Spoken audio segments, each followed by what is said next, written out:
Good morning, and welcome back to the Endgame. I'm no longer keeping track of how many parts it's been, but you'll be able to see it in the title of the video if you find that to be important information. I'm here once again in Monster Hunter 4 Ultimate with people who are just coming into G1. It feels like 9 times out of 10, 90% of the time, I will be playing with people who have just entered G1. In fact, they are so fresh into G1 that when I joined this room, the Valhalla Gathering Hub was the location that the room had been set to, so these guys did actually start out there in their hunting session and then made their way to the Elder Hall later on. Line in the sand, oh wow, can't wait for this. I suspect that the last time I played 4 Ultimate, it was a very similar lineup of monsters, and I have to tell you, I do have to be honest and transparent in saying this, I'm really getting sick of doing G1 quests. It's technically better than doing high rank and low rank stuff with my G rank loadout, but my god, I've been doing a lot of G1. It seems that these are the only people that I can match with when playing 4 Ultimate. There were several other rooms to choose from, but I chose to stick with this one because when it comes to connecting with people in Citra, in 4 Ultimate, it can be problematic, and these guys, straight away I connected with them, no issues whatsoever. So I decided to take what I could get. G rank, connecting without issue, that's good enough for me. And I suppose after having said that, I will complain no further about the quests being put on the board. I'll bring a lance. I'm seeing lance. I'll choose lance because I don't use it very often. At least not in this game. So there you go, that'll do me. Hopefully these guys wait for me. I know that sounds ridiculous, like why would they depart without me? But it does happen. So I will verbalize my internal concerns. Therefore, making them external concerns? Is that how that works? What a great use of the English language. External concerns. Anyway. Well, I didn't really get much in the way of food boosts there, but that's good enough. I've got 150 health. That'll just have to do.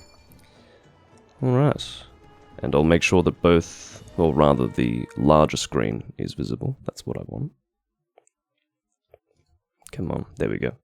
Sorry for the very awkward transition there. You got to see a nice black screen for a while. Make sure that that's good. Okay, I think we are all under control. Just making sure that the live stream is as I wish it to be, as opposed to not completely set up, because sometimes I'm very quick and not at all methodical when getting these live streams organized. I just sort of go based on instinct. I don't have a checklist or anything like that, but it tends to work in my favor. Yes, I need to get my chat up on my phone, and then we will begin.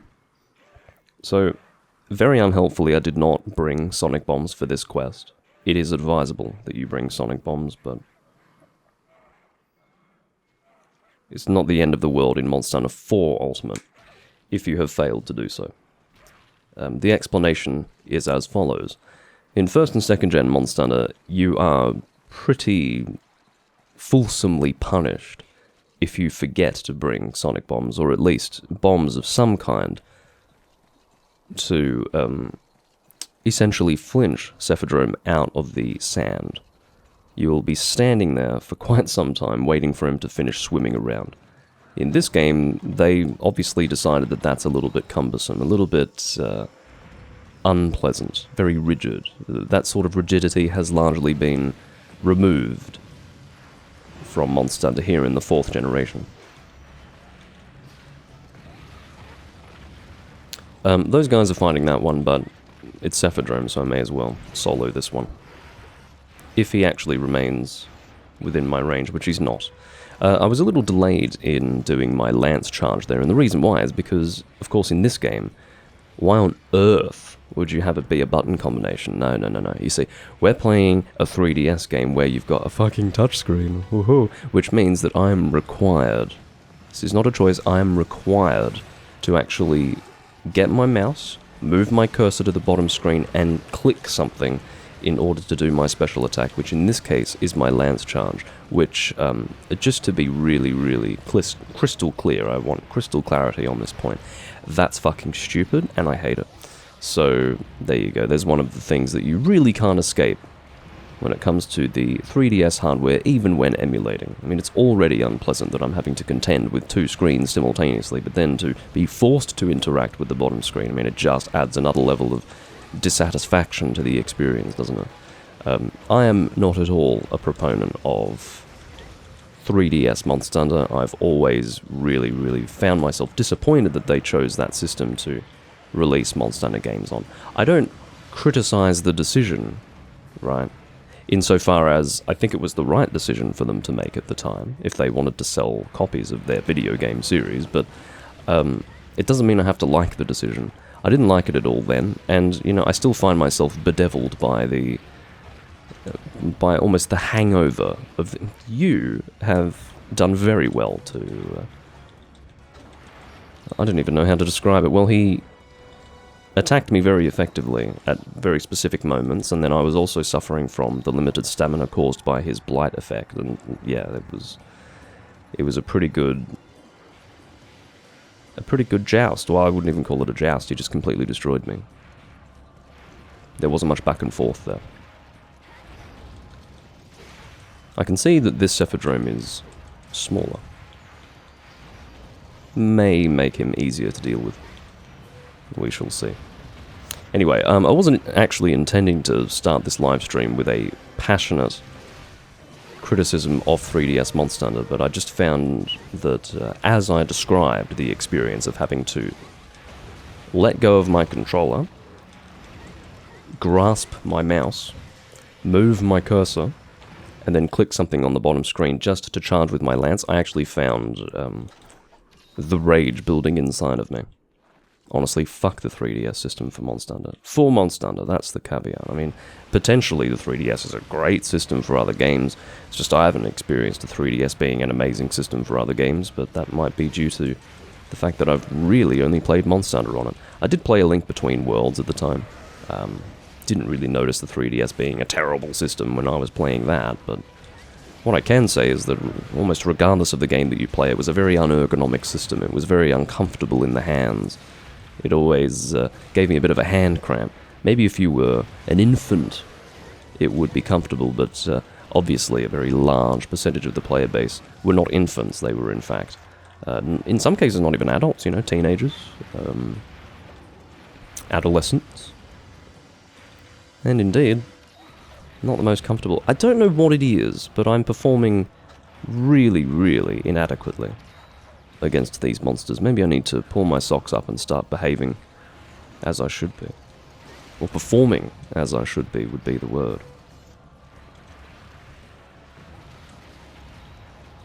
That's very cool. I don't know if you noticed that, but I was able to... I didn't even need a forward motion in order to pull out my lance there, although I think that's normal, isn't it? Yeah. You don't necessarily need forward motion to do an unsheathing shield with the lance. Well, these guys have done very well. I could hardly claim to have contributed to this limp. I feel like I've just been getting hit the entire quest. I mean, look at my consumption of potions. This is pathetic, particularly for Cephadrome. My god. But here we are. We'll consider this to be a warm-up hunt, shall we? Me getting absolutely bodied by Cephadrome. Beverage today, by the way, is gin. I need it. I need it, ladies and gentlemen.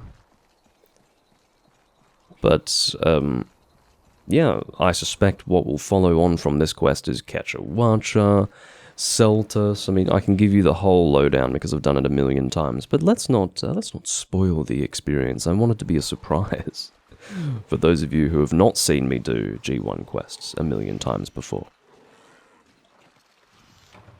And we've got a disconnection. Good stuff. That is the other enjoyable experience that you are likely to have when emulating this game. Honestly. Do you know what that means? It means one of two things. Either we're going to do this quest again, or we're going to have to wait for that guy to solo his quest. I'm not entirely sure which of the two I would prefer. Both of those scenarios are unpleasant and unfortunate. So... I'm not sure what Flaxy? Is that how I say his name, or is it Flax? It's either Flax or Flaxy.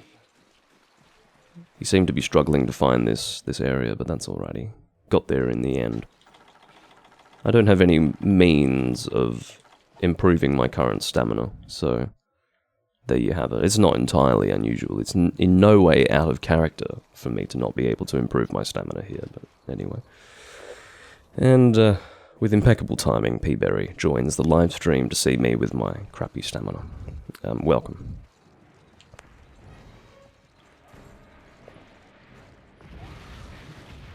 Looks like we have hit this Cephadrome a number of times. I believe I had hit the Cephadrome. Not sure about anyone else. I have a distinct feeling we may have swapped Cephadromes at one point. Like they were attacking one in particular and then ended up changing their target. I think that's what happened.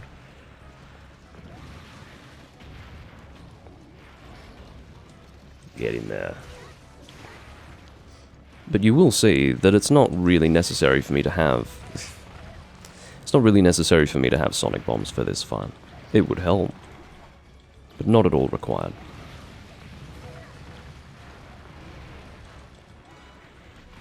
What games have I been playing recently? What explanation would there possibly be for the fact that I'm playing this terribly? There must be a reason. I mean, I'm getting hit by absolutely everything. I'm out of step with the game, it seems. I've been playing Morrowind. Maybe playing Morrowind makes you bad at Monster Hunter. I can't imagine that, but I am very much out of it.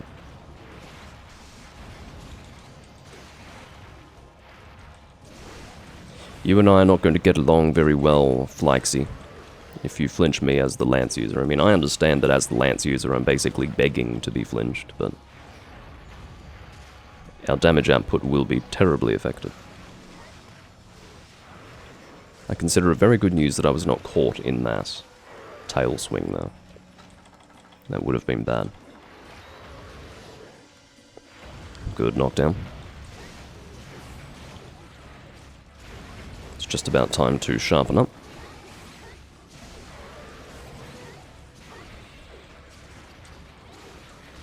See, that's what I should be doing. Paying attention to what the monster is doing, and then performing counterattacks as appropriate. Or as needed. And there's our limp. Hand onto cursor, or rather hand onto mouse, move cursor to special attack button, and still not able to reach the monster because he can limp very quickly as it so happens.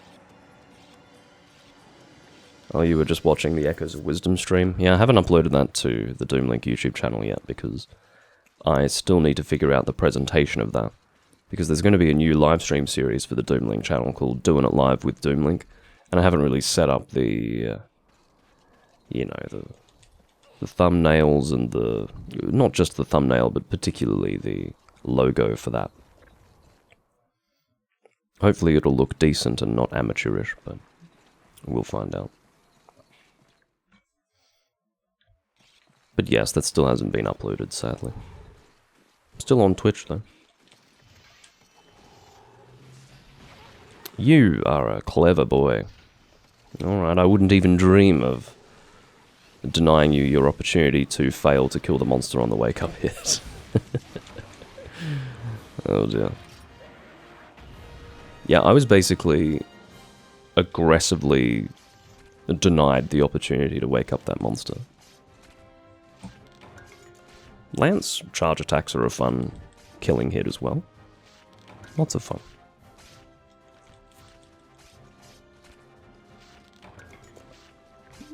He's using the pizza axe. I call it the pizza axe because there is indeed a charge blade that is actually a pizza, I should make that clear. But the Teostra charge blade, for some reason, does look like a pizza.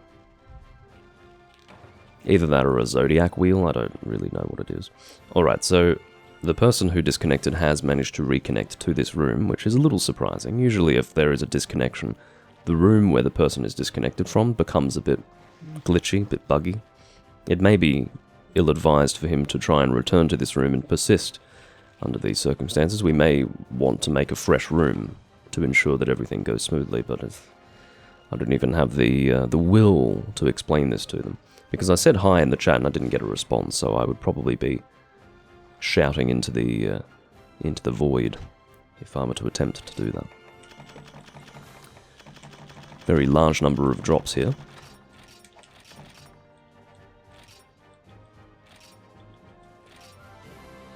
Apparently there was a Gold Crown Small mixed in there, and I can believe that. That was a very small Cephadrome. Almost a Cephalos-sized Cephadrome. I think I know what's on the board. My god. He didn't solo it, he could have. I think that was well within his capabilities. He's using a well-upgraded Dalamadua Charge Blade. And he didn't feel able within himself to solo that last Cephadrome. Oh well. I suppose he doesn't need to. He can take advantage of the fact that he's got other people to play with, so he decided that that would be a harmless way of going about it. I would say harmful. I'm now being subjected to a second double Cephadrome quest, seriously. Okay, we will go Rocksteady Greatsword. Look, I've got either Rocksteady Greatsword or High Grade Earplugs Greatsword, so... both of them are not necessary. Well, Rocksteady has its uses beyond resisting some rules, so Rocksteady is not going to... It's kind of like a... what's it called? It's not Slider. There's another feline skill that prevents you from flinching from things. I think this is even more effective than that. And it's quite useful. But particularly it's good as a raw resistance skill. Not as strong here in 4 Ultimate as it was in 3 Ultimate, of course, but still pretty good. Yeah, I'll bring a Poison Greatsword. That sounds eccentric. Almost novel. Can't remember the last time I brought this Greatsword to a fight. I don't even think it's my only Poison Greatsword, which I'm almost shocked to confess. It's very cool looking though, isn't it? I have to say that the Chameleos weapons are a little bit underrated. You don't see them very often, but they're very cool. They have a sort of translucent aspect to them. I think the Sword and Shield is literally a wand and book, which is very cool. Something like that. I believe it's the Sword and Shield. I can't imagine it being any other weapon type, so... Do I have energy drinks? I do. I have 35. I'll put them in. I'll put them in. And I'll put the Huskberries away. You can see Phylaxi is ready to go now. He's running around looking for me. Where is this guy? We want to play now. Yeah, don't worry, mate. Seems that they've both got the same charge blade. Oh no, the other guy had, I was discussing it. It was the Pizza Axe. So he has the Pizza Axe and the Dalamadua charge blade. Seems that they've played a decent amount of high rank before coming into G rank, which is good. Better for them as well. I see, so when you sheathe it, it goes... Which makes sense. So it's kind of like the Chameleos himself. Under certain circumstances, he will be transparent. And then, in others, he will be solid. Kind of cool, isn't it? I like that a lot. They didn't need to do that. But they did, and it looks very cool. I like it a lot. This was one of the first greatswords that I made in G rank, actually. All those years ago. 10 years ago. Ooh. Been playing this game for that long. Doesn't feel like it, but yeah. And I made it then and didn't really use it for much longer. The reason why it was one of my first G rank greatswords is because it's general use. So, you know, poison is going to be effective against most monsters, so... Yeah. That's why I made it. And I suspect that the reason why I made... Oh, come on, don't tell me there's a connection issue. That looked a bit like a connection issue, didn't it? Well, this is a really big Cephadrome. But yeah, I suspect that at the time when I made this greatsword, the materials for a Chameleos were more readily available than whatever materials I would need for a raw greatsword, such as the Diablo's greatsword. I'm assuming that that needed white monoblos as well. I was definitely not in the mood to do white monoblos back then. Like, just as I was going through G rank for the first time. Because that, of course, requires that you do a rather annoying monster offline. And I also don't like fighting monoblos and Diablos. I hate those monsters a lot. A consistent least favorite. maybe not least favorite, but definitely on the lower tier of enjoyment.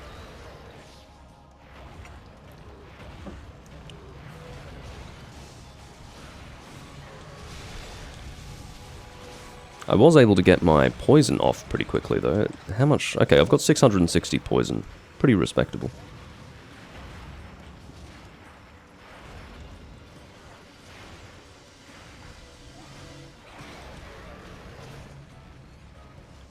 Get our smash charge out. Ooh. Yeah, I think I missed both of those, didn't I? I mean, unless lag compensation dealt the damage, that's what you can always cross your fingers and pray for, but... Anyway. Looks like Flaxy is going after the next Cephadrome. He's not very interested in pursuing this one. Very well. I mean, I suppose we could leave it in Akali's hands, but he didn't want to solo the last quest, so maybe he wouldn't be comfortable in soloing this one that's about to die. Just in case, I will visit the Cephadrome alongside him. I will have my hand on his shoulder, and words of encouragement ready to be deployed. You can do it, Akali. You can do it. I don't mean to belittle him for choosing not to solo that previous quest, but I mean, as I say, it was well within his capabilities. Are you fucking kidding me? Yeah, go trank your Cephadrome. After I was going to, you know, be your shoulder to lean on, you go and capture, which therefore did not require my presence whatsoever. I'm very disappointed. Fine. At least I got a bit of exercise in. You know a phrase that I can't stand? Because it's very modern. Like, sort of painfully modern. If you're made to go somewhere that you didn't need to go, there's a common phrase these days, which has only been around for about 5 years now. Maybe 6 or 7. Maybe between 5 and 7 years. And the phrase is, oh, getting your steps up.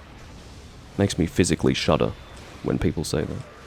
It's like, yeah, getting my steps up, because I calculate that. Yeah, I have my phone calculating. Or even my, what do they call it? I don't want to say Fitbit, that's, you know, Active Watch? I can't remember what they're called. They are a category of smartwatch, but... anyway, yeah, it's not like I have a Fitbit or anything like that, so... You know, give it a break. Don't use these terms. It presumes that I'm actually measuring that shit. Maybe some people are. You know, we've got a mount. It's kind of entertaining to see a Cephadrome get mounted, isn't it? Did you just try and attack? You'd be surprised how many people don't realize that attacking a monster will cause the mount to fail, even when they've reached G rank. They just haven't worked it out yet. And I've said this in a previous recording for Monster Hunter 4 Ultimate, I do honestly understand why they are confused by this, because in Monster Hunter Generations and Generations Ultimate, it's not a problem at all. It in fact helps with dropping the monsters. So what I assume is that they just go based on that information, based on that understanding of how mounting works, even in 3DS Monster Hunter, and then just operate based on that in this game, and whenever they fail the mount, they never connect it with the fact that they have attacked the monster. They probably just assume that the person mounting fucked it up somehow. And if the person mounting is like, well, no, I definitely didn't allow the charge gauge to, or rather the biting head to go beyond the charge gauge, or however you would even describe that. I actually don't have the words to describe that. That's amazing. But yeah, I definitely didn't fail the mount. They would just assume either that there was a bug or a glitch or something they didn't truly understand was going on, I don't know. But they never imagined the possibility that maybe attacking the monster is causing the mount to fail. It's unfortunate. But, I mean, I'll tell them in the chat. Attacking during the mount will cause the mount to fail.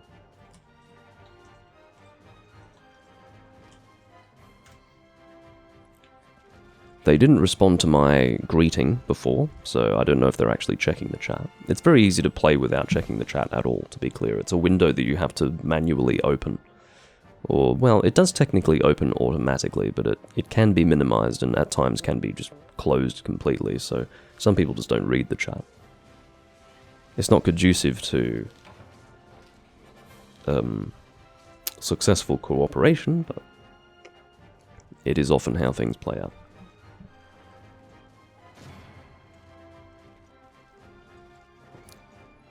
Well, I got the opportunity to use this greatsword for the first time in a long time.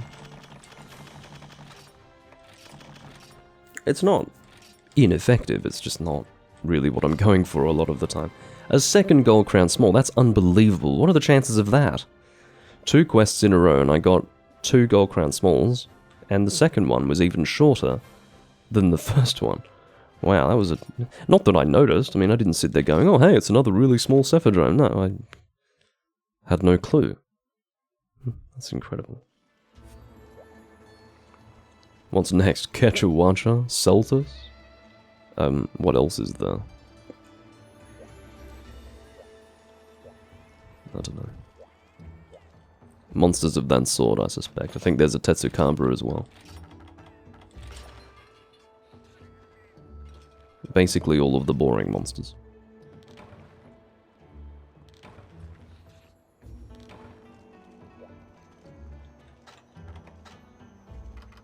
Yeah, there's the Grand Shamshir. Pretty good stats. I mean, 1689 raw.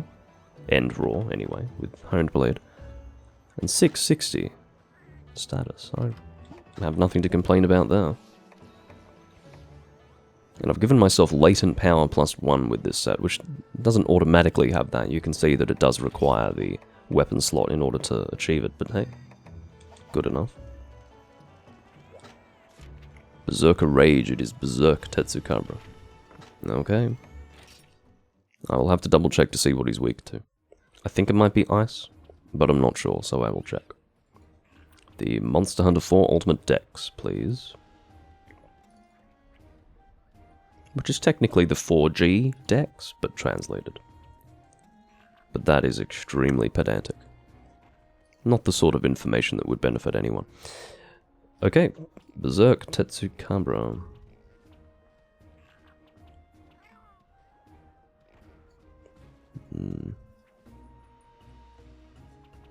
There you are. Yeah, weakest to ice.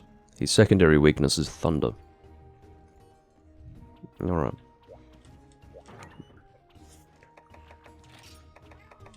What would be a fun choice? I guess dual blades. I haven't really used dual blades recently. I've got Blizzard and Blaze. That would be entirely appropriate. Do I have another pair of ice dual blades? Out of interest. I've got the Blizz Trios Fangs, which is stupid because...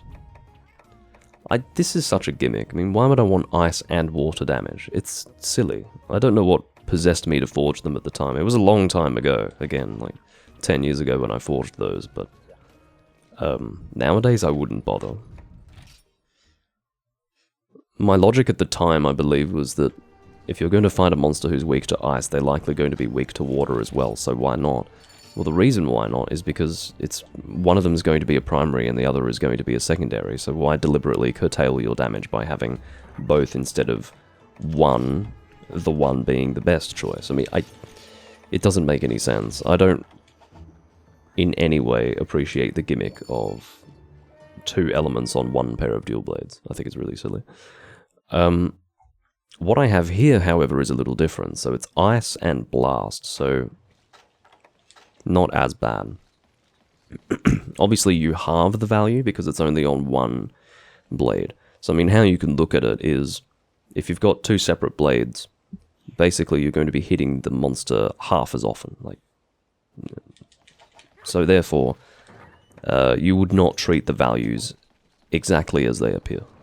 You would halve them in order to establish your effectiveness. So yeah. Berserk Tetsukabra. Not the most attractive set, is it?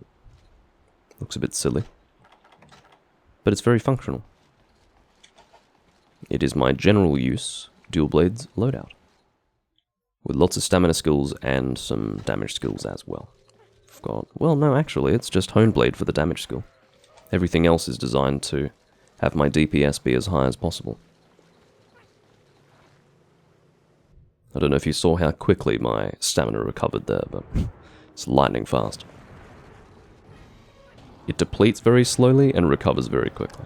That's what we want. As I've said before, I'm all about having armor skills dedicated to that sort of thing rather than just using something like dash juice. That's really boring.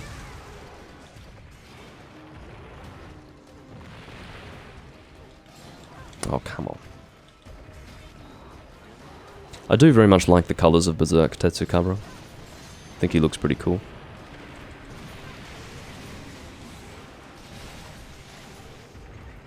As a monster, I think he's interesting. I think he's a good subspecies. You'd have to like Tetsukabra in order to like Berserk Tetsukabra, I think, but I think he's a reasonable monster. A pretty good tier 1 fight. Shockingly, I was able to iframe that. I wasn't expecting him to jump vertically, and then just... When I say jump vertically, I mean not move forward in any way. Like, he just jumped on the spot. Landed precisely where he jumped. But I was able to iframe it, so it didn't really matter that it was a surprising attack.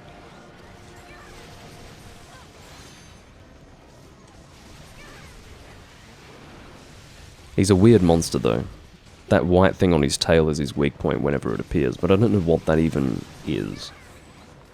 Maybe if I were more familiar with frog anatomy, I would understand that, but... Or frog biology, even.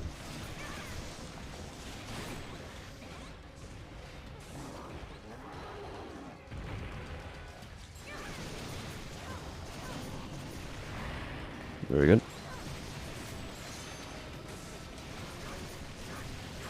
I don't think he's going to last very long, is he? He's getting knocked down quite a lot. And it's important to mention that this team is very, very well equipped for the beginning of G rank. They haven't just fluked their way through high rank. But they've really designed it so that it's meant to be that way. I mean, it's very difficult to do Dalamadura unless you've got a decent team. Ow. But I suppose there's always the possibility that someone would turn up and just carry them through the end of high rank. But I can see that that hasn't happened. That's very clear to me. The Samus chest piece gives me... So it's good for the stamina skills, and also gives me a triple slot. So that's what I'm using it for. As far as nimbleness is concerned, I believe that that is a mixed skill that I'm not taking advantage of here.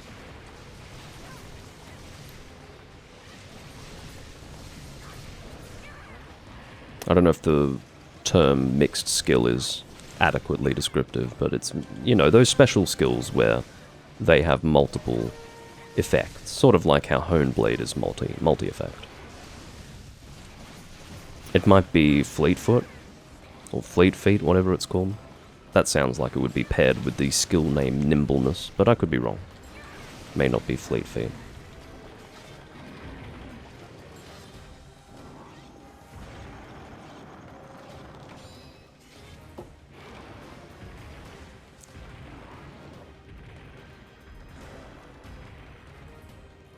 Yep, these guys are still attacking during the mount, and look, they failed the mount as a result. Oh, what happened? It just... I do find it a little extraordinary that they can get to G rank without realizing that, but... yeah. I mean, it didn't negatively affect their hunt, but... why don't they question this? Why don't they look it up? Why, like, if they're curious... I guess they don't even get to the point where they're curious and decide to search it up. Like, a search such as... why do I keep failing my mounts in multiplayer? I don't know, like... if you think it's a bug, maybe look it up, and then other people will have asked the same question and be told, well, no, if you've got other people attacking the monster, it will cause the mount to fail. But instead, they just keep bashing their heads against a wall. But again, maybe they don't even realize.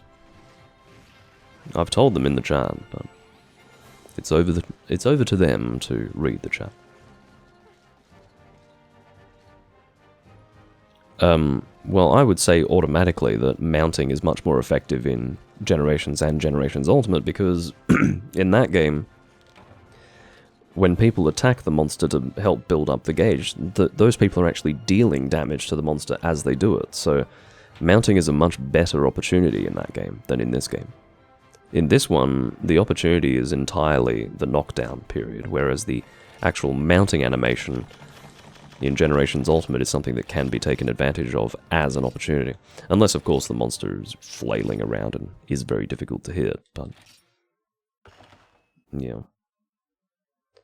No, Mad Duck Wizard, I cannot off the top of my head tell you a good draw attack greatsword build in Generations Ultimate. I'm not that intimately across all of the different armor pieces in the game, sorry. I mean, I don't know what my set is in that game. I've got a few that have critical draw, I think, but no idea what they are. Particularly because one of my sets uses transmog, so I don't even know what the pieces look like. Fear not, there are online references to assist you. Plum Daimyo Hermitor. Let's bring...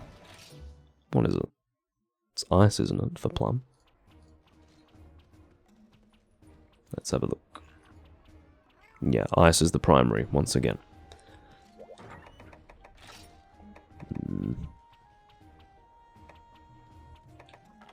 I suppose I can bring a charge blade, just to be a little different.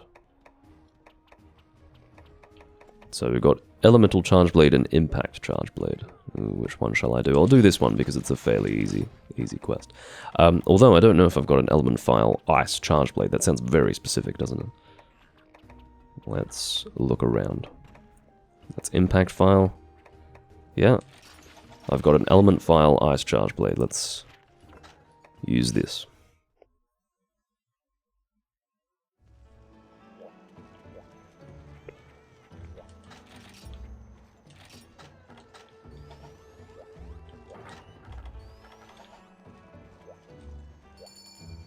Alright. There's a lot of pizza going on here. Some serious pizza.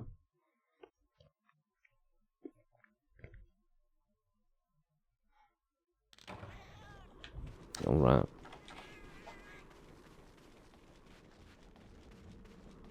I don't know what kind of pizza it is, by the way. Like a chili pizza, perhaps. It's very red. It looks dangerous. Anything that's that red as a food should automatically be considered dangerous. That's why chilies are red. Well, of course, some are green. Let's not forget that. Don't want to be inaccurate.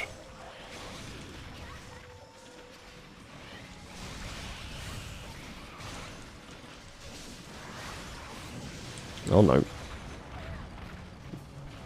Well, I was a bit stuck in my combo. That guy was not even remotely perturbed by the attack of the monster, or remotely interrupted by the attack of the monster.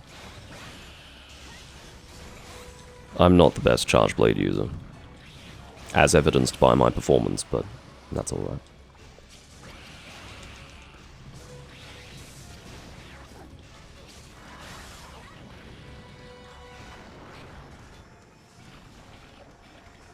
So because it is for Ultimate, I will be going for the SAED. Not now, though. I have to wait for my opportunity. He's very mobile. I'm not going to hit this. There's no way I'm going to hit this. I hit it. Very good. That exceeded my expectations, clearly.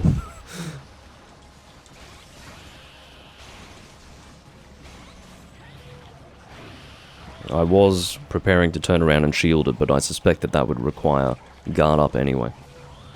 Oh, very good. Very good knockdown. Or rather, knockout. KO.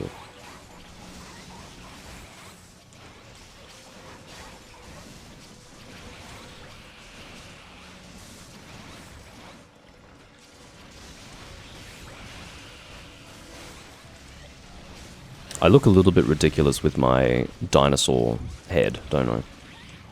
I'm not sure... Well, no, I suppose I can understand why they... Well, no, I can't understand why. This is Monoblos, isn't it?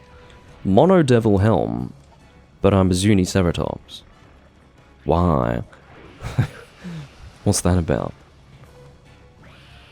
Anyway.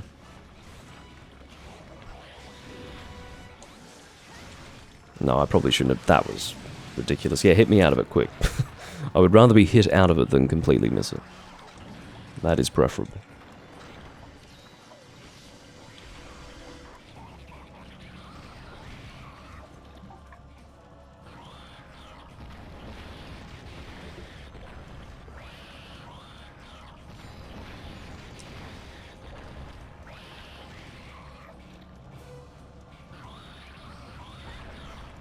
Looks like these guys finally worked it out. I could be going crazy, but I didn't actually see this person hit the monster during the mount. Do you think it's a fluke, or did they actually read the chat? Maybe they didn't believe me, and then they actually watched to see what was going on in the game for the very first time and realized, oh shit, this is actually interrupting the mount. Okay, I'll stop attacking during the mount.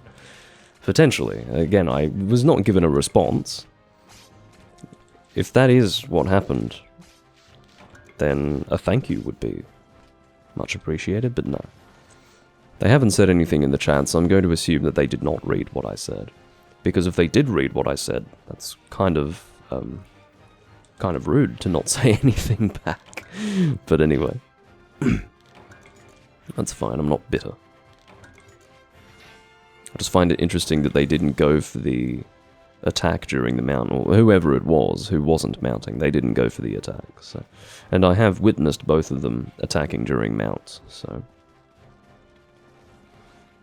maybe they worked it out on their own during that Tetsukabra hunt, which almost is worthy of congratulation, except for the fact that they're in G rank, so they've taken a long time to work it out.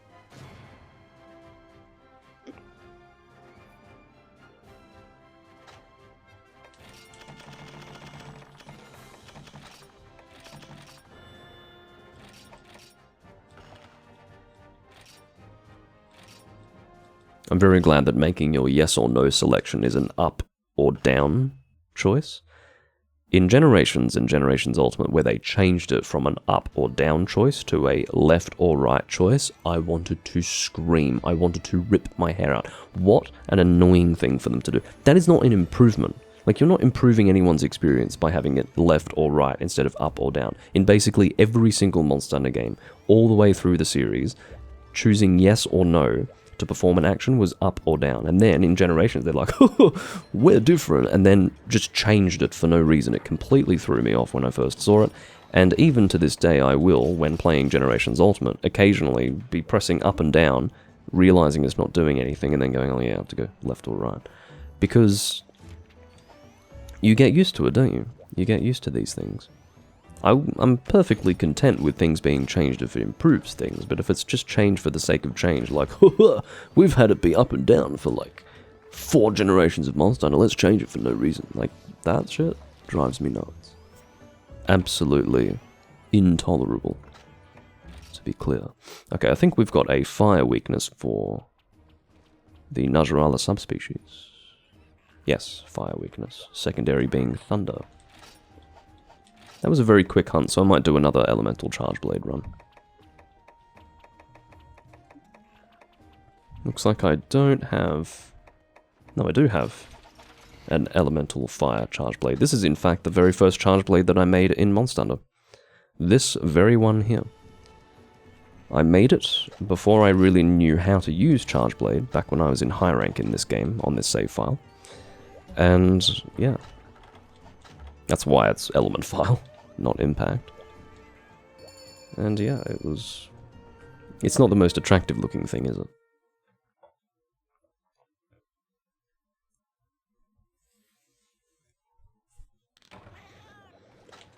I've got a Melinx fixing to engage in thievery. What are we fighting? Tidal Najarala, where does he start?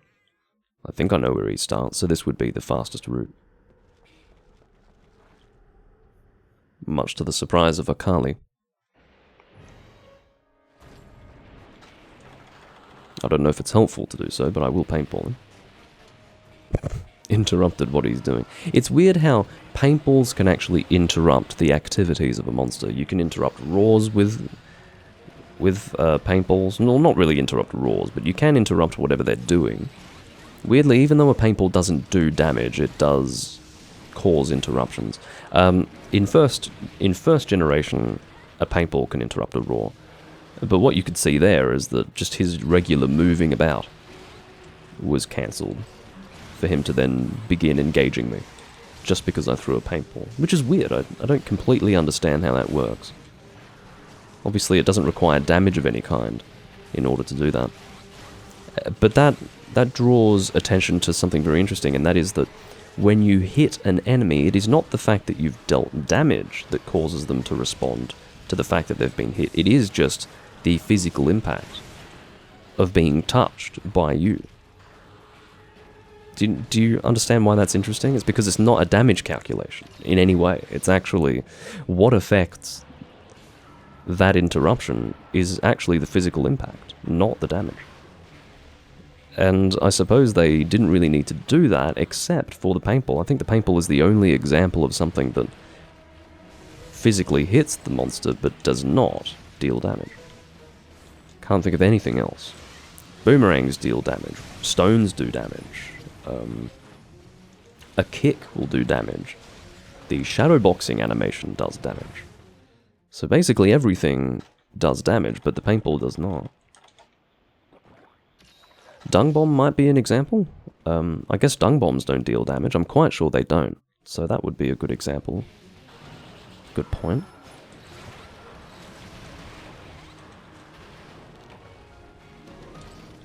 And if it's necessary for it to be told, sonic bombs don't deal damage and nor do flash bombs, but they're not quite as solid as dung bombs, are they? A dung bomb is actually something that will physically connect with the monster. We've had 2 deaths very suddenly. And inexplicably, to be honest. It's a Najarala, come on guys. They do have high rank defense, so I'm not going to blame them too much. Oh, see, sometimes you just don't quite get through it. Just barely managed to get out of there. I don't think I should be going for an SAED when it's just me versus him, but it could be argued that because it's only me and him, he's unlikely to be distracted by anyone else, and therefore I might be able to get it off. I can see he's going for it. I think that's my chance.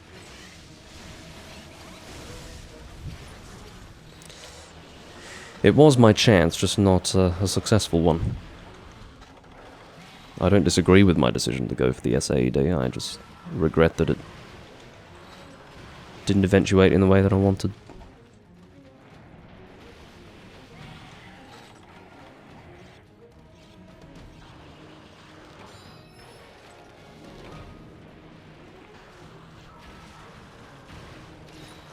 Of course I am, oh no, seems that with Purple Sharpness I am hitting through it. I am trying to avoid the tip of the tail because usually it's fairly well armoured, and I don't suspect that it's much of a weak point.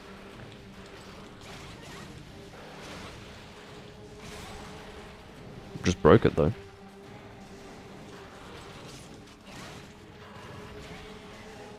Has Capcom ever made a snake-like monster that doesn't also have arms? I don't think so.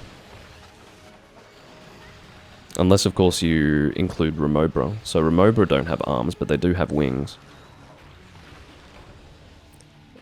Ladies and gentlemen, let's get moving. Come on, we can do better than this. I think that they're probably just not playing carefully enough. Raviente... Yeah, Raviente does not have arms, actually.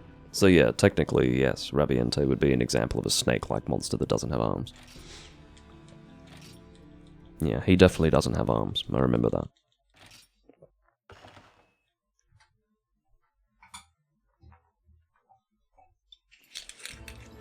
A little bit disappointing, but again, we can do better than that.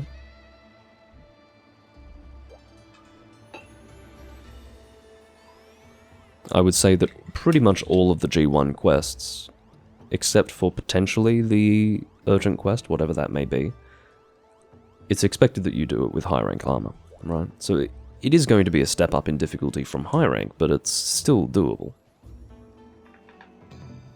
These guys, however, I don't think they're playing carefully enough. After quest failure, we now get the insect glaive. Yeah. I guess the temptation's always there in For Ultimate.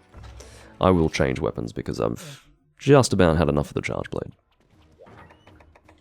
Just about. Awakened Greatsword.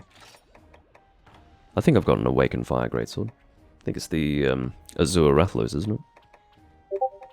Oh no. Getting Discord messages. Don't worry, it was my Discord, not your Discord, ladies and gentlemen. You needn't check your messages.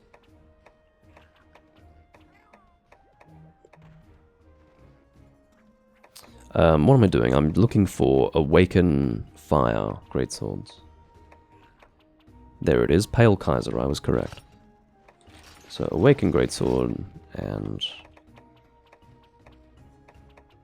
if I can fucking find it. Pale Kaiser, there you go.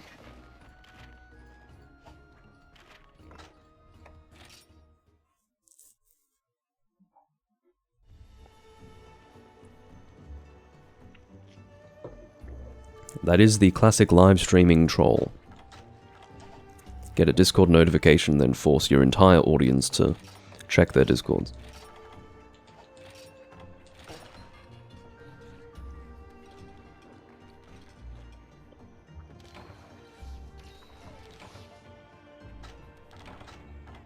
It's now muted. That's all I can tell you.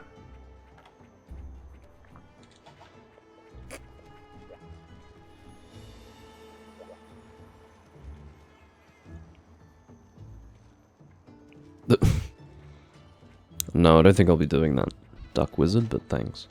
Thanks for the suggestion. Do you know what? I might go and get a cider. I'm not in the mood for gin anymore. I'll be back in just a moment.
I'm not sure where those guys disappeared to, but I did see that when I came back there was the classic walking on the spot maneuver. That is a Freudian indication of impatience. Okay? So that's what I'm designing. I know that you're a cider enthusiast, Mad Duck. Mercury cider. Oh my god. I'm not saying you know what it is, but it's Australian. Absolute pinnacle of cider.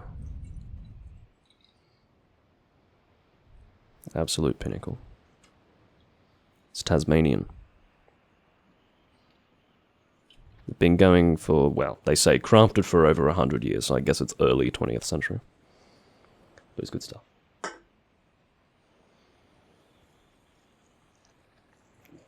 This one is this color because it's crushed raspberry infused. I know that doesn't sound good, but it's a very light infusion. But yeah, 8.2%. Good stuff. I like a heavy cider.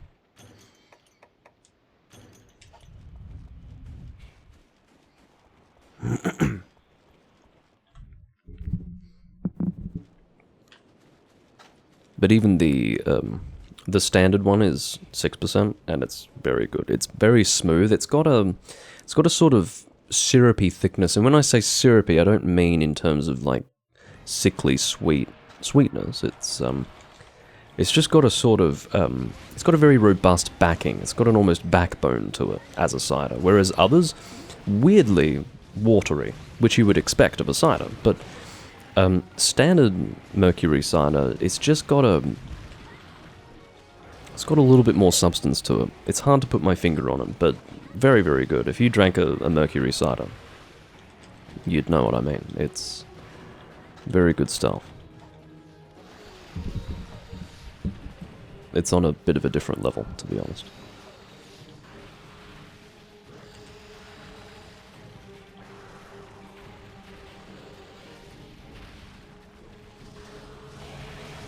Aha!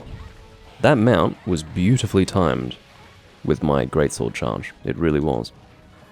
I like that. Looks like Flyxy has actually read what I've said in the chat, but has chosen, for reasons that I can't even begin to imagine, to not respond to me. He's just like... He's taken my advice and then proceeded to say nothing in response. Okay. It's kind of fundamental knowledge, so... Basic gratitude would go a long way. We could always give him the benefit of the doubt and suspect that there is a language barrier, but I don't know. If he can, if he can translate what I've said, he can translate a thank you. I think everyone knows what thank you means, don't they? Maybe everyone in the world knows hello, but I feel like thank you would be well known. Anyway. Maybe I'm just naive.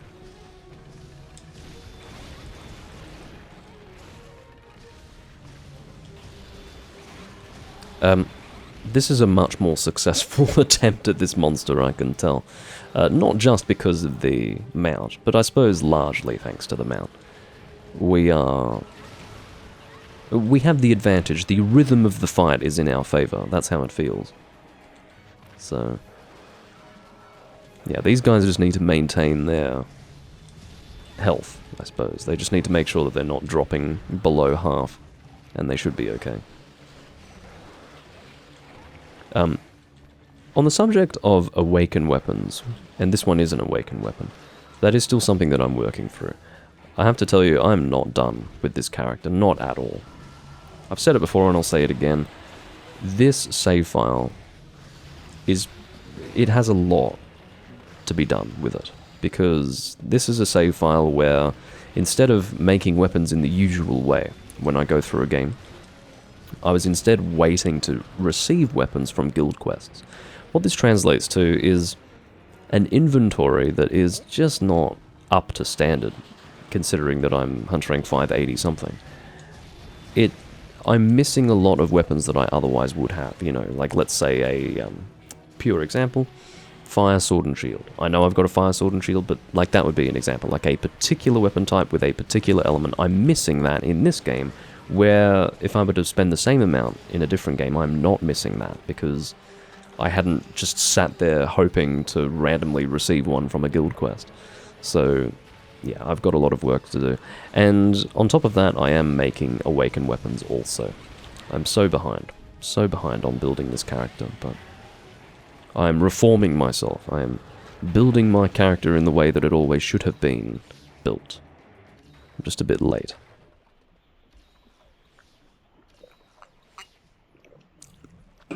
So yeah, relic weapons, you tend to double up on things. and you tend to get a lot of things that you don't really need. As far as actually getting an even spread of different elements for different weapon types, it doesn't really happen. Or at least it hasn't for me. It really hasn't for me, so a little bit disappointing, but after a while, after a lot of relic, or rather a lot of guild quests, you will actually get the weapons that you need, but it just hasn't happened for me yet, and I'm at a stage where I don't really want to do guild quests. I'm actually more content helping people like this get through the game. That's the sort of Monster Hunter 4 Ultimate experience that I enjoy the most, because I don't like guild quests at all. At all. They're all in roughly the same place. And I just hate that it's completely changes the way that you interact with forging equipment. That was a very successful hunt compared to the last one. Nicely done.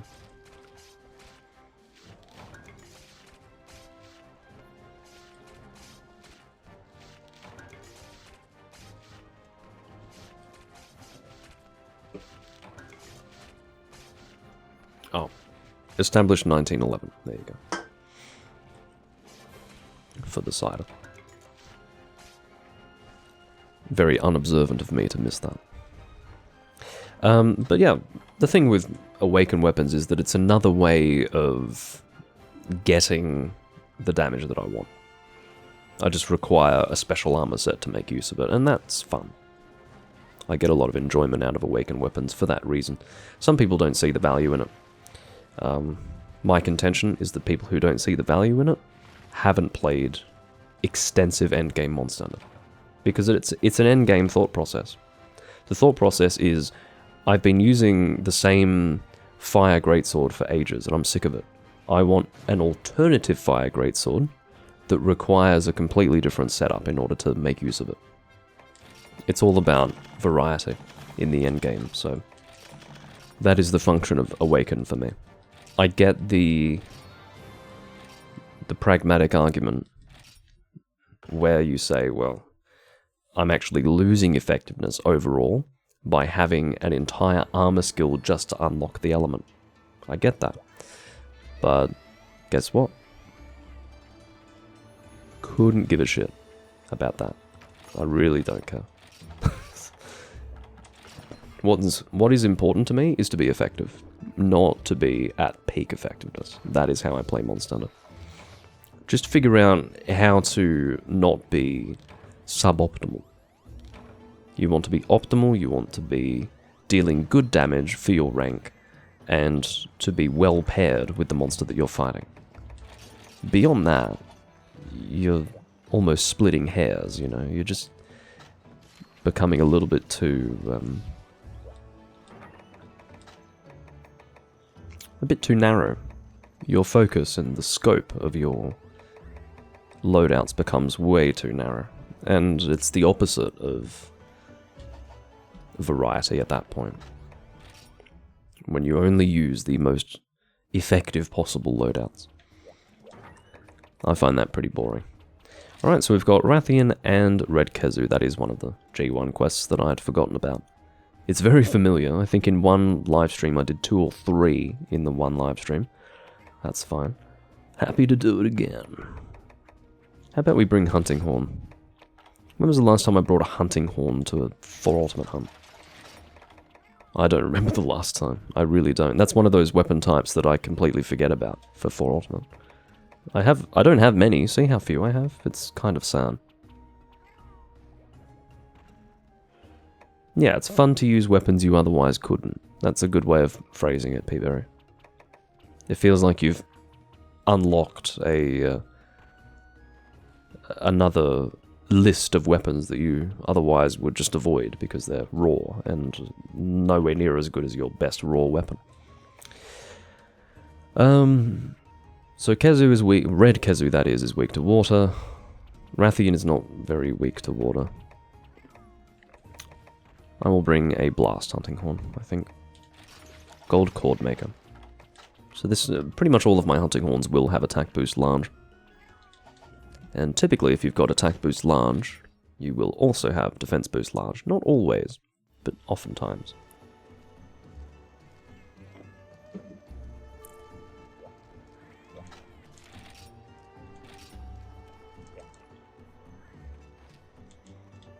Okay, already eaten. Let's go. You can see that the inflated roar is very high, 1830. Bloody hell. It's alright. All your damage is lost through the awful motion value of Hunting Horn, don't worry. Looks good on paper, but my god. The effectiveness of Hunting Horn really is the way you support your teammates, not through your own damage. And another way that you can support your team is to perform, or rather get off, KO damage. If you can KO the monster. That's another way of increasing the DPS of your team. Increasing the damage output. You're so little, look how little you are. Don't you think he's a little, Kazu? Maybe I'm just on the lookout after those cephadromes.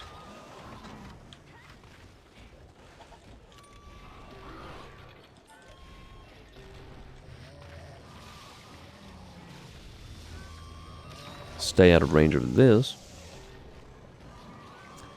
I don't know if these guys would really benefit from defense up large, but I'll do it.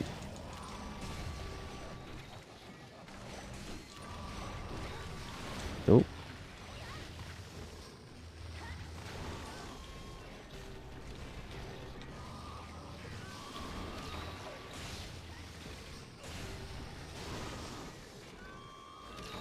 And I'll do self-improvement while fighting him normally. Still missing him awkwardly. As you can see, no double notes here. That was first introduced in Generations. Definitely need attacks harder to break. Or attack deflection prevention. They've changed that so many times.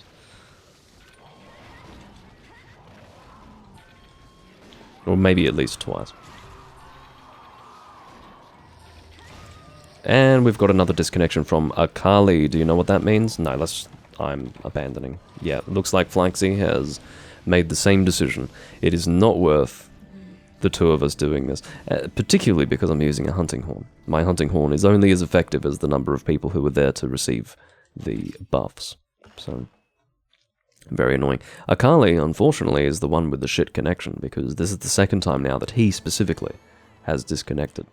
So, it may or may not be necessary for us to remake the room this time. We'll see if he can join back.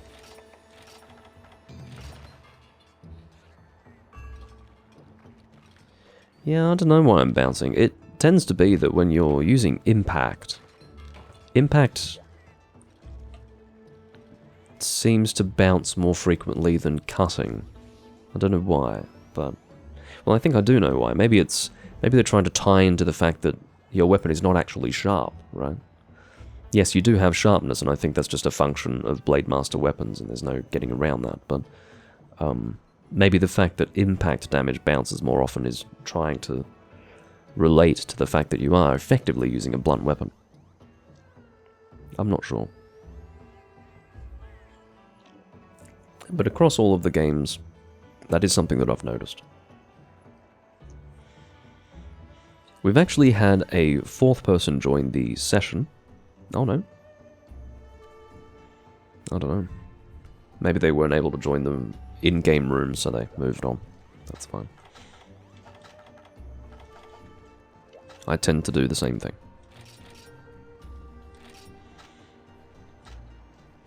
Alright, let's try that again. Bit of a setback.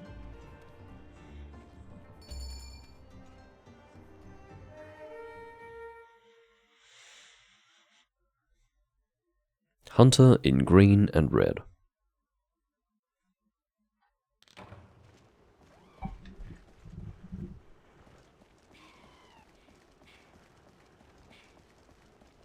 We've all ended up starting in the same location. We have honestly taken the long route. I shouldn't have followed them. That's what I did. I followed them instead of checking to see where I was. But fine. We've gone the long way, but I don't mind. Oh, this is the volcanic hollow. Because of Generations Ultimate, when I see this location, I always think we're in the volcanic hollow. What did I call it? I think I said volcanic hollow just out of habit. What is this again? It's the... No, I don't even remember what it's called. S hollow. I don't even remember what that is. S? I don't know. Sunken Hollow. Is that what it's called? Okay, Sunken Hollow. Anyway, the reason why that confuses me is because in Monster Hunter 4, the Sunken Hollow and the Volcanic Hollow existed. Same in 4 Ultimate. But in Generations, they got rid of the Sunken Hollow. And it's only the Volcanic Hollow. So... yeah, I'd actually forgotten what this was called. Very good. What, however, is not very good is the fact that we now have to pursue the fucking Kezu. Very unnecessary. I guess this is what happens when we go the long way. Fucking hell. You want to know how to play music? This is how you play music. Oh, fuck that. There's 2 of them. Do I have any dung bombs? I do not have dung bombs. Holy shit. This is the worst possible scenario. Maybe not the worst possible, but it's pretty bad. Definitely not something I want to be dealing with. I think Kezu's... no, he's not leaving. I don't know what Kezu was just doing, but... he was definitely doing something.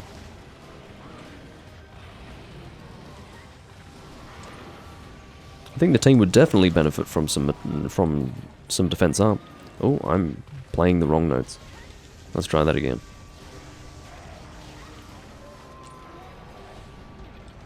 Really? You're mounting now? Great timing. Probably did. Oh, I see. No, it wasn't a case of him doing a mounting attack because the opportunity presented itself. He actually manually did, and very intentionally did, a pole vault attack with his insect glaive. Fine. Sadly, I'm not where the head is, so I'm not able to hit it. I really want to get to that head. Come on. This is a really small Rathian. This is definitely a Gold Crown small Rathian. I'm calling it right here. This is a Gold Crown small livestream. Thankfully, Kezu has moved on. Very happy to see that. Come on, give us a KO. No Flaxy.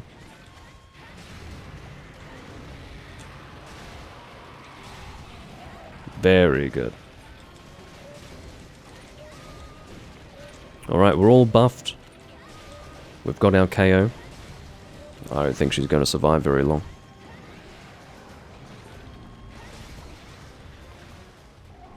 Goodbye. It all seemed very hopeless, didn't it?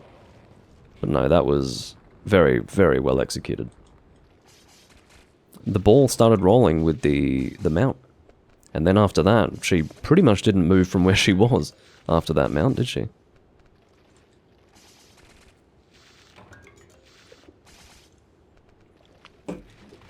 Very good.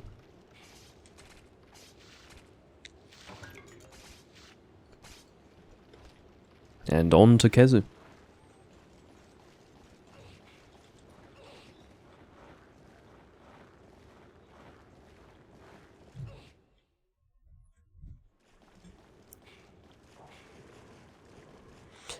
As for the Sunken Hollow and the Volcanic Hollow, I do more or less accept why they decided to only have the Volcanic Hollow, because it was a little bit, just a little bit,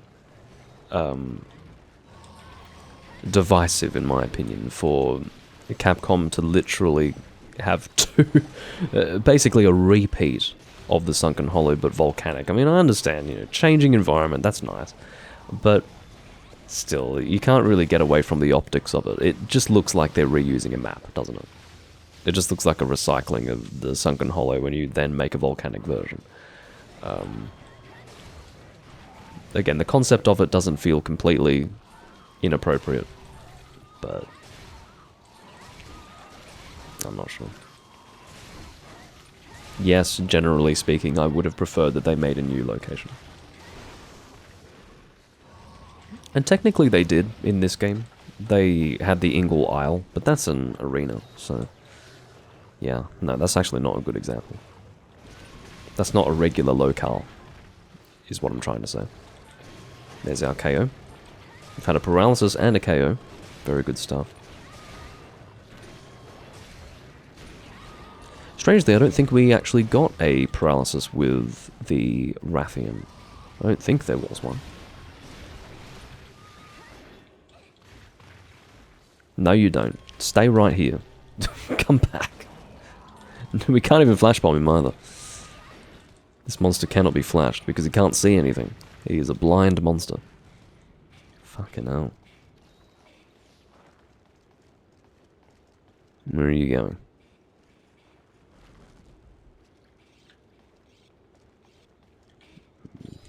That way.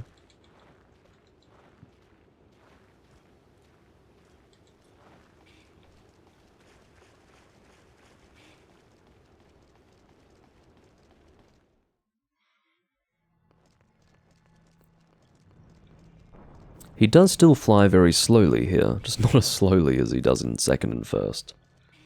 That was bad.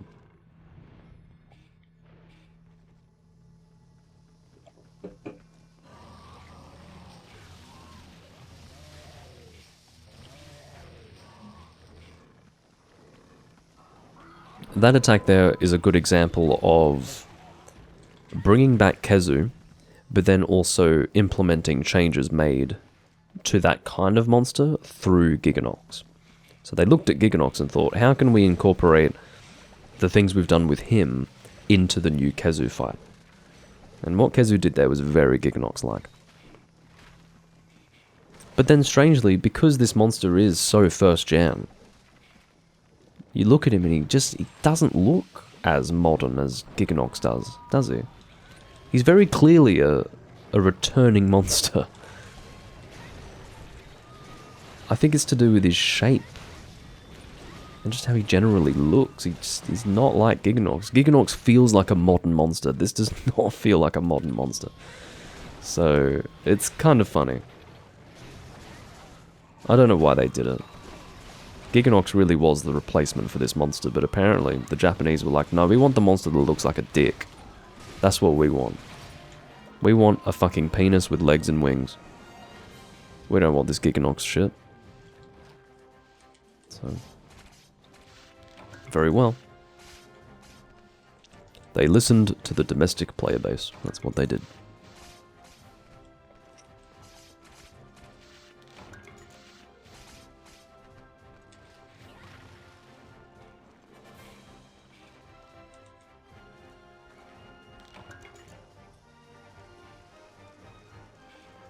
I think I've got pickaxes on me. I may as well mine. I'm not doing anything else.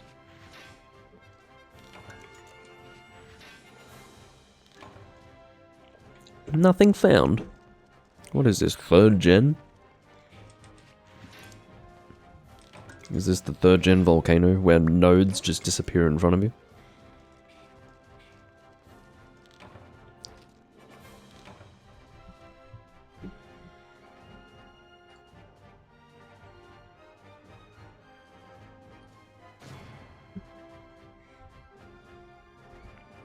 This live stream will be a little bit less than, well, considerably less than 2 hours long. I'll be live for another 30 minutes or so. That's the plan. So it'll probably be about a, well, how long have we been going? Oh, okay. It'll probably be about an hour and 45 to an hour and 50. It will be less than 2 hours, but just going based on my available time.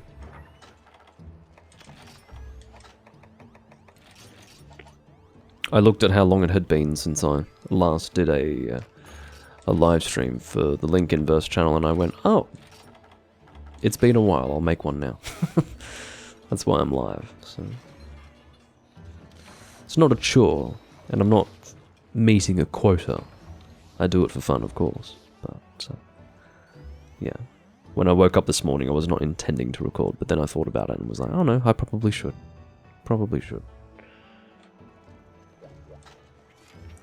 Grand Finals Confrontation. Is this the urgent quest or is this just a regular fight? I don't know if these guys are ready for it, but if they're just using Insect Glaive anyway, maybe they won't even notice that this is a difficult fight.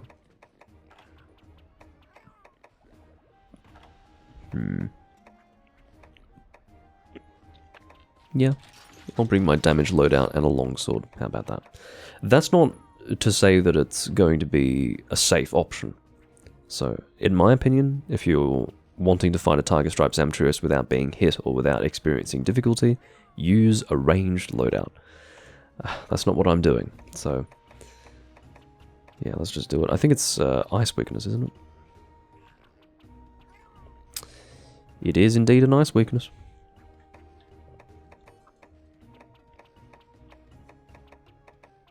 So Daora's Storm. Do I have an Awakened version? No. Okay. Daora's Storm will work just fine.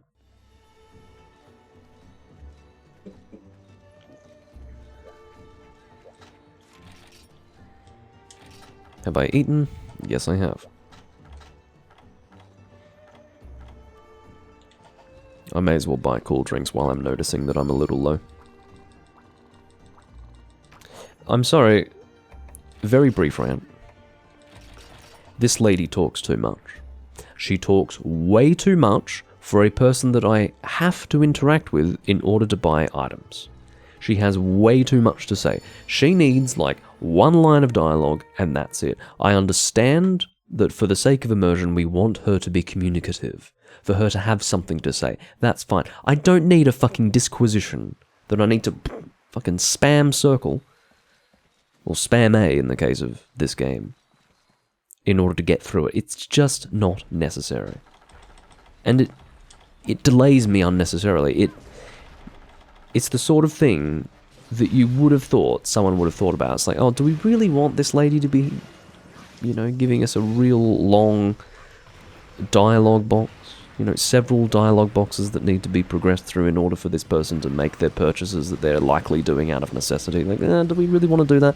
That thought never crossed anyone's mind at Capcom. They instead decided, no, we're just going to give these people some serious fucking lore every time they want to buy something. No. That is stupid and unhelpful. Rant over.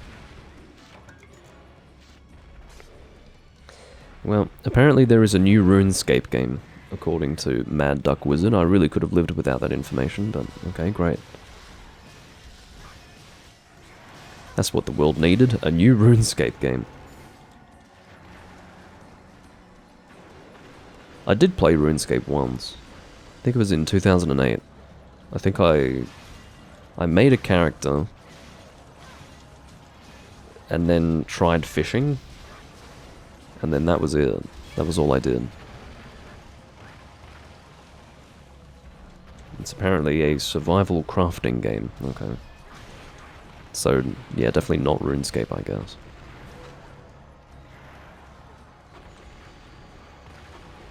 But yeah, RuneScape I didn't really play much of.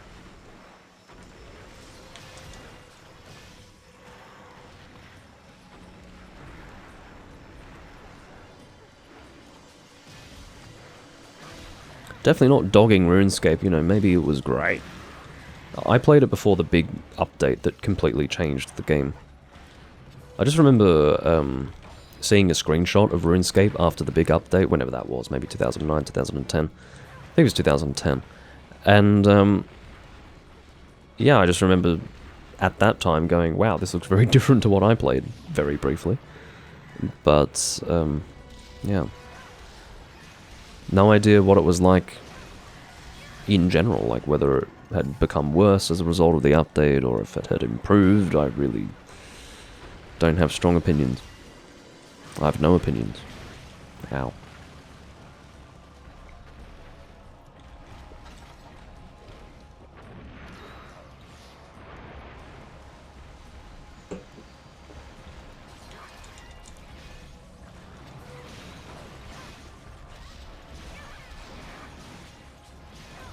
I absolutely love the range of this longsword. I don't know if you've noticed, but it's really long range. Alright, let's stop the attacking. Come on, Akali, don't do it. Stop it. You can set a target with your Kinsec, just don't attack. So even, interestingly, even getting your colors during a mount does risk knocking the monster down. It is true. It's acceptable to attempt to do so, because you can usually get away with it, but I have seen some mounts get interrupted by it. I was taking full advantage of my invulnerability period there. Alright, I'll get this shiny as well.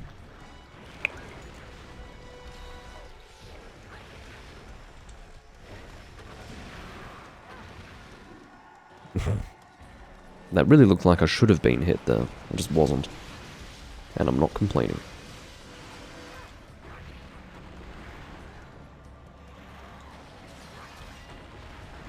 Get out of there. Fucking Akali. I don't really know what to say. Stop, like, go closer to your access point or something, please. For everyone's sake. So now we have no choice but to do this quest again. I don't think the Tiger Stripe has much longer to last. But I've said this before, happy to repeat it. When you play with a person with bad connection, this is the experience. It sucks for them, but guess what? It sucks for you as well. It is unpleasant for all parties participating. It's terrible.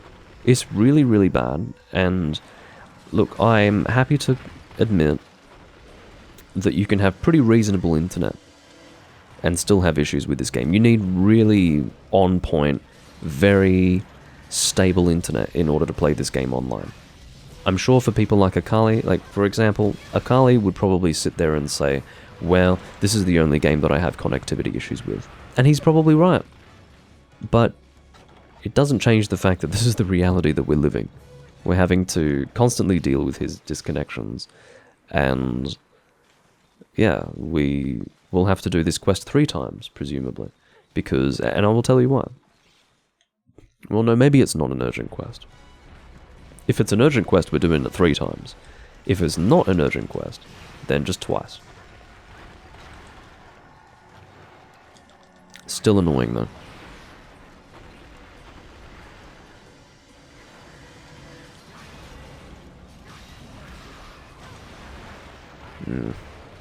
I knew that was coming. I should have tried to avoid it better. Okay. Was not expecting him to die in that moment. That was a bit of a surprise. That must have been very cool from his perspective.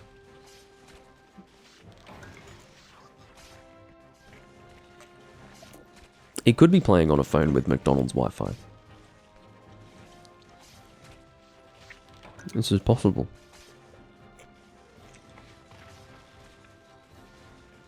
That was the classic joke. It was either connect to your home internet instead of that McDonald's Wi-Fi, or stop watching porn while playing. Those were your... At least going back to the FPS.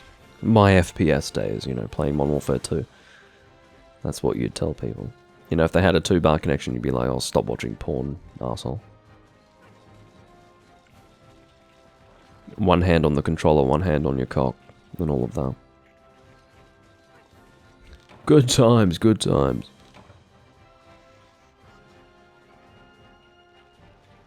But, seriously, you can have pretty reasonable internet connection and still have disconnection issues with Monster Hunter 4 Ultimate. The netcode is truly horrific.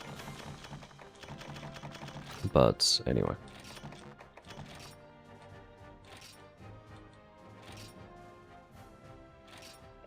Apparently nowadays people type a link to Amazon's SSD section to insult you, I see. Does that relate to the slowness of your game loading? I guess if your game loads slower it will cause connection instability as well. Makes sense.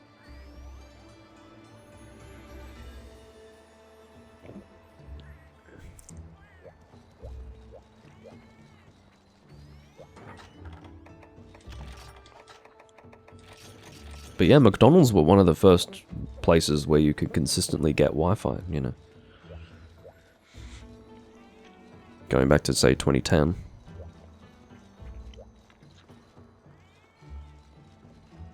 That's what they invested in.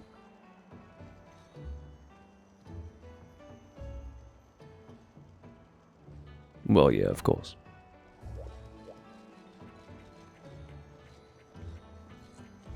I'm not sure why this person hasn't joined back. Usually he's pretty quick back in. Maybe he's finally lost the will to play the game. Who knows? But, yeah, very annoying. It's spoiling the experience, you have to admit. But, again, not his fault, but I have in the past made very clear that if I establish that someone that I'm playing with has bad connection, I leave. It's unfortunate, it sucks for them, but hey, I don't want to shoulder the burden of your terrible connection as well. Because when one guy has bad connection, everyone suffers. So...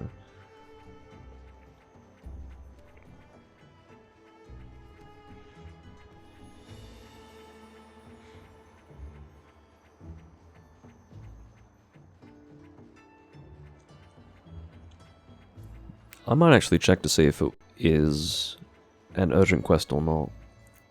I think it might be an urgent quest, and the reason why is because the difficulty level of Tiger Stripes Amtrios is acute. Like, it's greater than every other quest that precedes it by a noticeable margin. Okay, so... what is it? G8.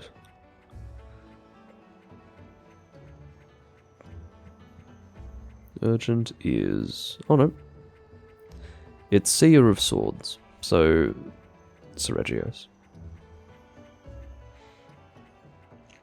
Weirdly, just another key quest. So we'll only have to do it twice.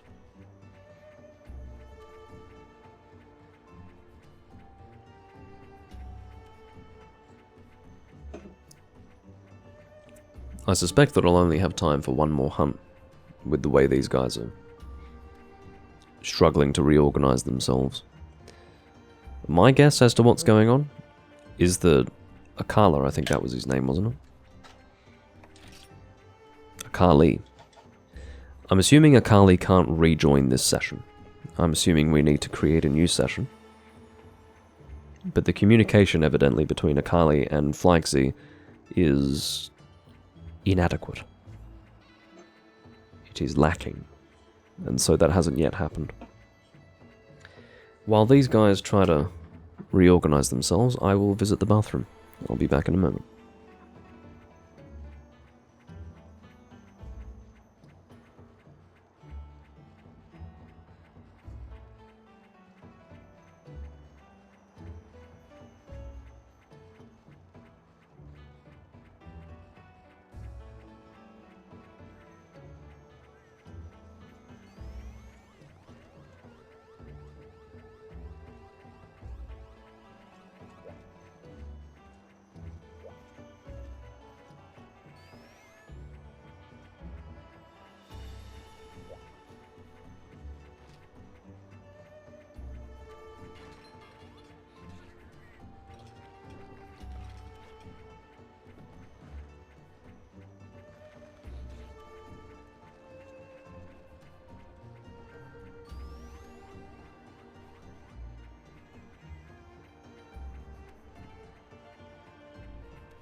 What the hell's going on?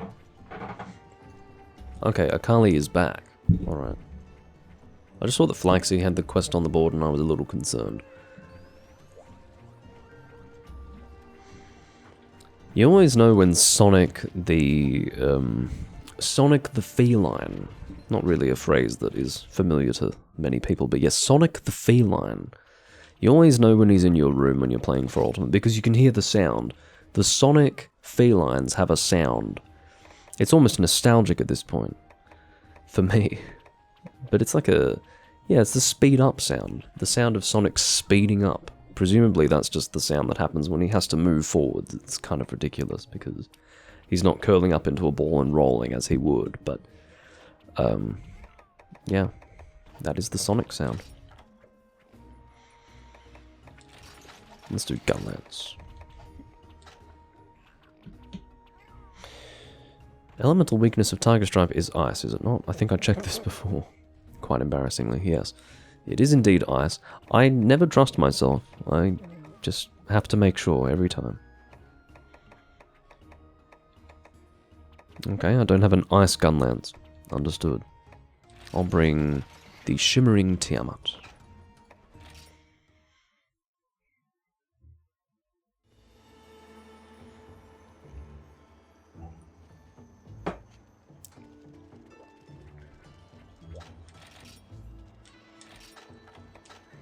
Have not eaten. I don't expect that I'll have a very good time fighting this monster with a Charge Blade. I'll tell you why. I think the speed with which Tiger Stripe moves is going to get ahead of anything I can do with my Gunlance, particularly. It will be too quick for me to shield, because if I'm fighting this monster with my Gunlance, I'm probably going to be committed to some animation before I can even raise my shield in time to block what he does. So, either I intentionally take lots of hits, or I play very conservatively and just avoid committing to anything. Difficult to do. Difficult to do. We'll see how we go.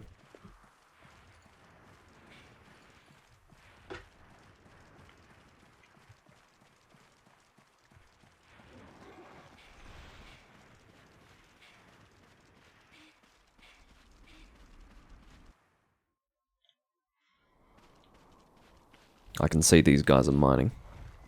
Definitely the right thing to do. Much encouraged. I will even do the same. It's not because I don't want to solo the monster or anything. What a ridiculous inference.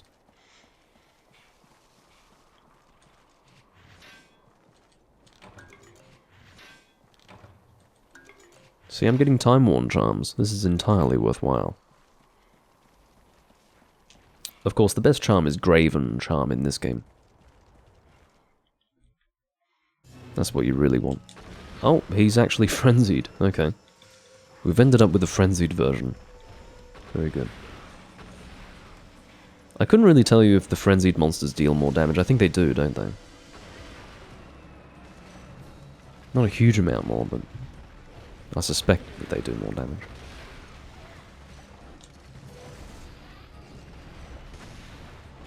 Got his tail.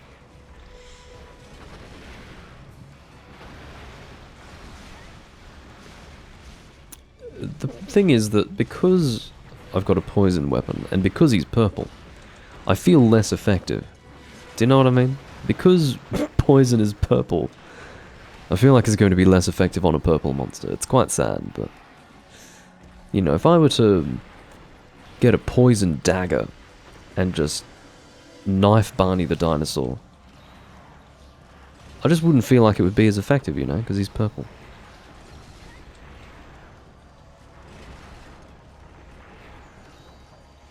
You are rolling very far, but it's entirely unhelpful for you to be rolling that far in that direction. You can see Flaxy's dropping a trap.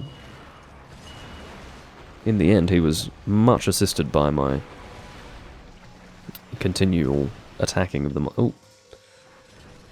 Yeah, my choice to continue attacking helped him there in placing his trap, but I can see that we've got a paralysis in effect. Hmm.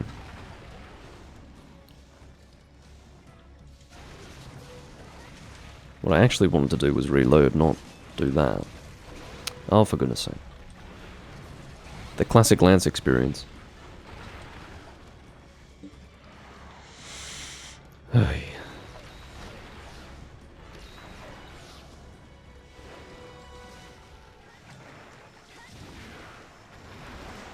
Thank God that I was not in line with that, although I can shield it. I do have guard up. I was successfully shielding it before, actually, as I noticed.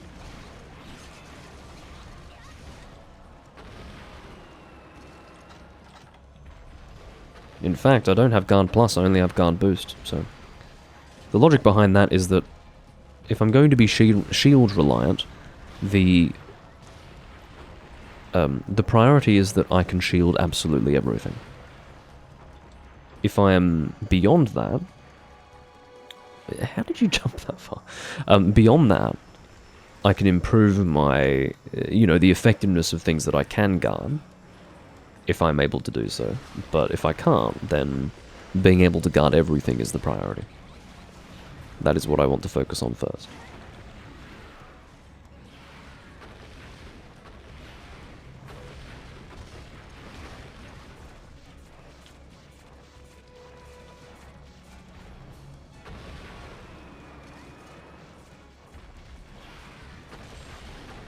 Okay.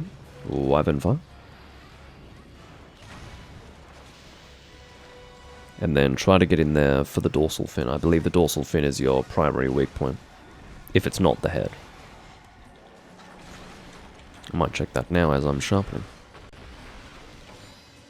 Dorsal fin 3... Oh, not necessarily. Yeah, it is the head. The head and the dorsal fin, really.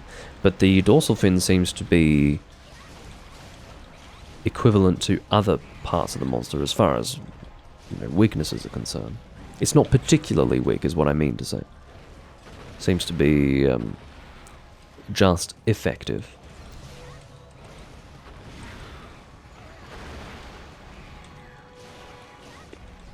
Got a good flinch there. The poor bastard is exhausted. I almost feel for him. Almost.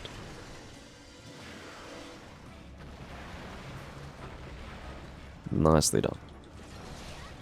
We managed to get a second paralysis.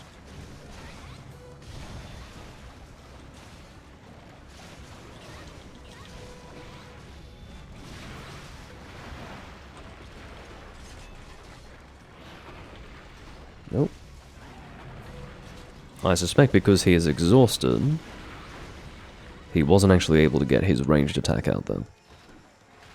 That's what seemed to be happening. There was a shiny that was dropped, but that's alright, I will abandon it for the sake of convenience.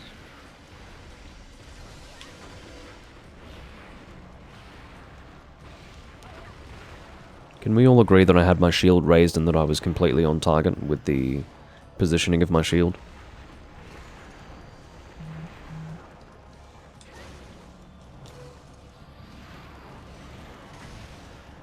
Very nice.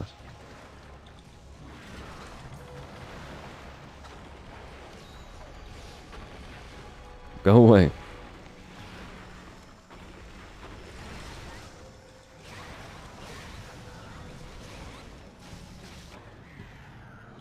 So long, fat shark.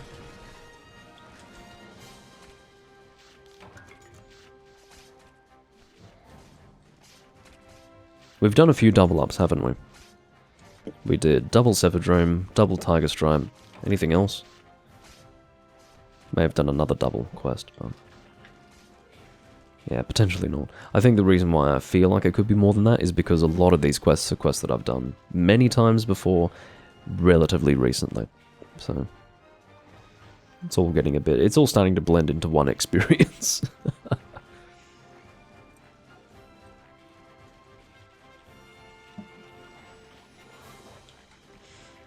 I can do one more hunt, provided these guys don't have a disconnection. That should be... I should be able to to accommodate that within my very busy schedule.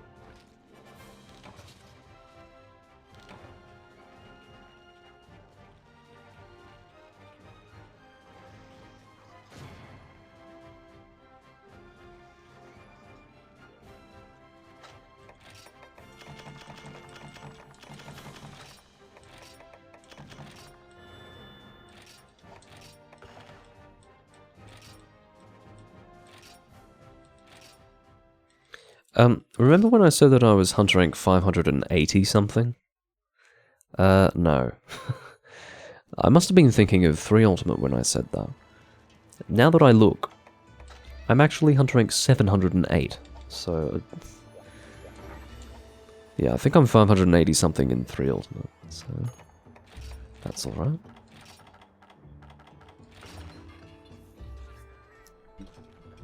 When's the Breath of the Wild stream? Yeah, what a question. What a question.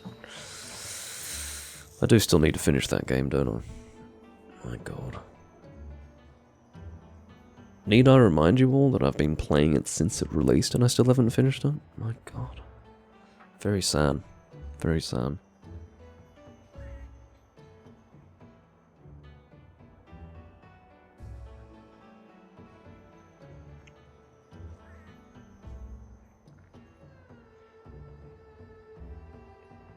To ensure the next quest goes nice and fast, I will use something very strong.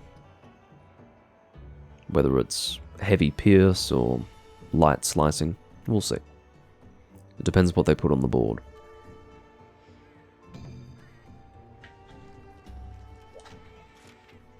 For fuck's sake. You should... are they trying to get his materials? That must be what they're doing, because it's not an urgent quest. They didn't need to do it a 3rd time, so I suspect that it's for the materials. Excellent. Lots of repeats for this livestream, hey. Heavy pierce it is.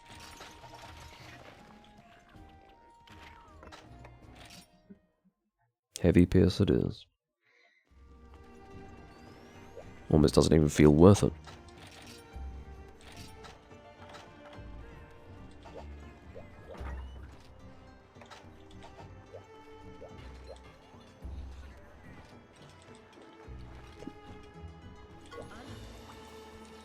The reason why I never know if I've eaten or not is because I do it very subconsciously.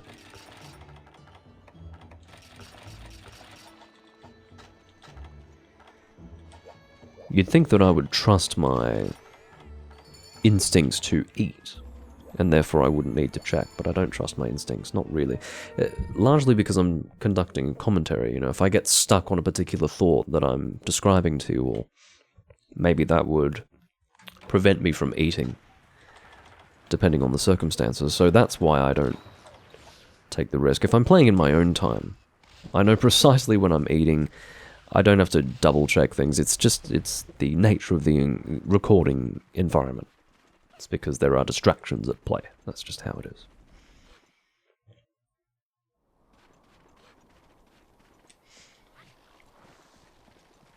Alright. Let's shit on this monster.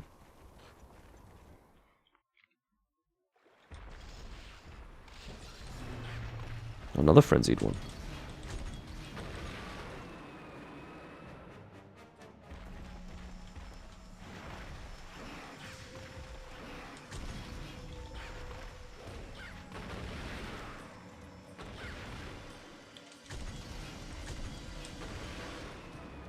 Just missed my chance to reload for that roar.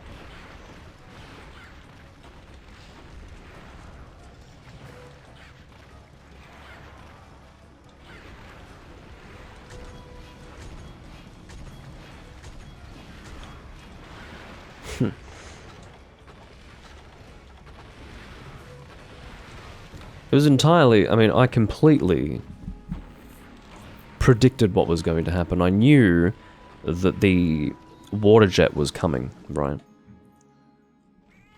As soon as he began that animation, I knew what was coming, but I shot an additional time anyway, and was hoping that I'd be able to get a roll, and then I just didn't. And that ultimately led to my death. So, being careless and hubristic can indeed lead to failure. And I feel like I shouldn't be contributing deaths when fighting with these guys, because they are likely to die themselves. So for me, staying alive is one of the best ways that I can support them.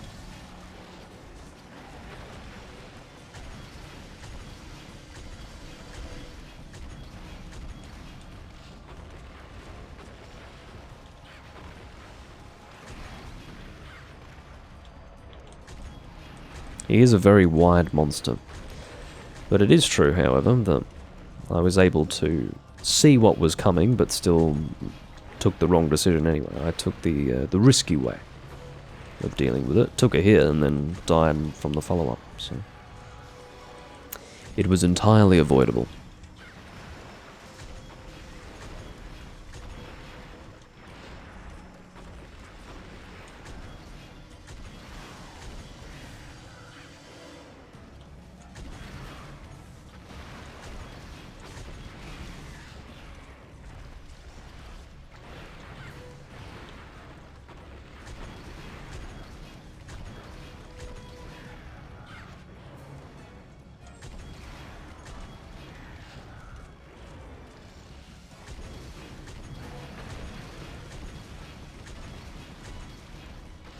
Just going for the highest DPS I can muster. He's already leaving for his weak area. Good stuff.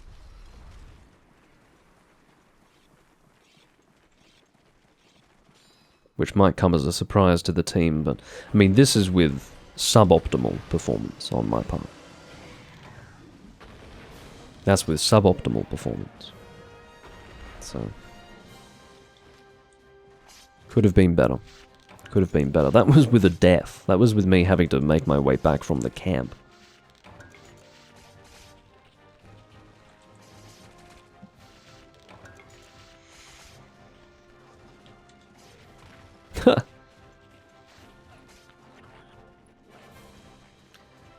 Yeah, if you enter a Mulsanna live stream and say white fatty, you are likely to have your message blocked because Twitch thinks that that might be offensive.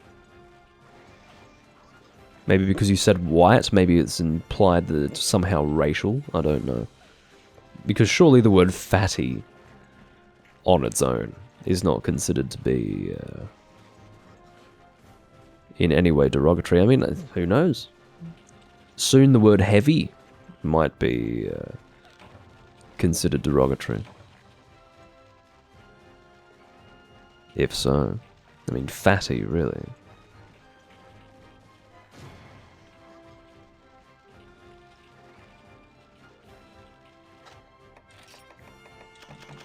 Maybe it's to protect overweight streamers from being called fatty by their audience, I don't know.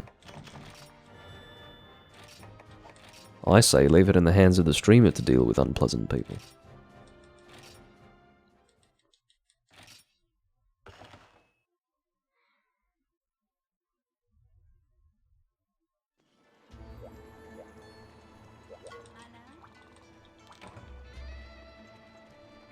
Alright. That, ladies and gentlemen, is all for this live stream. Hope you enjoyed. I'll try to do 3 Ultimate next time. I was looking to do 3 Ultimate for this stream, just didn't happen. Wasn't able to get a decent group, so I ended up here in 4 Ultimate. We'll see what I do next. I really shouldn't try to predict what will happen next, what will come after this recording, but I hope you all enjoyed, and I will see you next time I'm playing Monster Hunter. Goodbye for now.